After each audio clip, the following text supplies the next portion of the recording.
सर्व पत्रकारांचं या ठिकाणी भारतीय जनता पार्टीच्या ऑफिसमध्ये आज ही पत्रकार परिषद घेतली, त्यासाठी तुम्ही सर्वजण उपस्थित राहिल्याबद्दल तुमचं सर्वांचं स्वागत।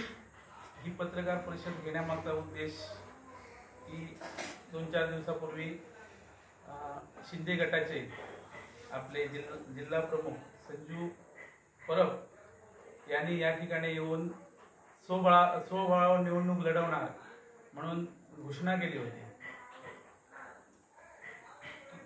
विधानसभा निवडणुकीत दीपक केसरकरांचं काम भारतीय जनता पार्टीच्या प्रत्येक कार्यकर्त्याने जोमाने केलं आणि त्यामुळेच दीपक केसरकर निवडून आले विधानसभेत। याची जाणीव शिंदे गटातील जे नेते आहेत त्यांनी घ्यायला पाहिजे होती, पण ती न घेता इथं येऊन स्वबळाची भाषा करतात। संजू परबना मी या निमित्ताने एवढंच सांगू इच्छितो की संजू परब ज्यावेळी नगराध्यक्ष झाले भारतीय जनता पार्टीच्या वेळी, त्यावेळी त्यांच्यासोबत जे नगराध्यक्ष होते ते एकही नगराध्यक्ष संजू परब बरोबर शिंदे गटात गेलेले नाहीत, याच नगरसेवक। त्यामुळे संजू परबने प्रथमतः आत्मपरीक्षण करावं आणि त्यानंतर स्वबळाची भाषा करावी।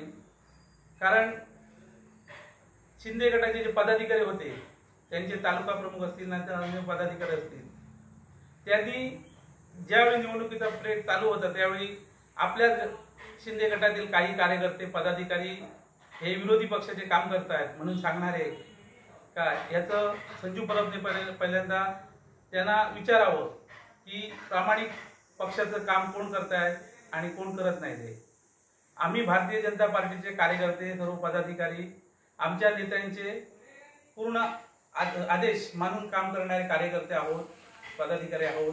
त्यामुळे सोसायटीचा विषय असू दे, सोसायटीच्या निवडणुकीत आम्ही 100% भाजपच्या अनुषंगाने आम्ही आमचं बीजेपीचं पॅनल केलं आणि त्या पॅनलमध्ये शिंदे गटाने आपले कोणाला बरोबर घेतले, कोणाचे कुबडे घेतले याचं संजू परबने आत्मचिंतन करावं असं मला वाटतं या निमित्ताने, आणि त्यानंतरच त्यांनी स्वबळ लढण्याची भाषा करावी।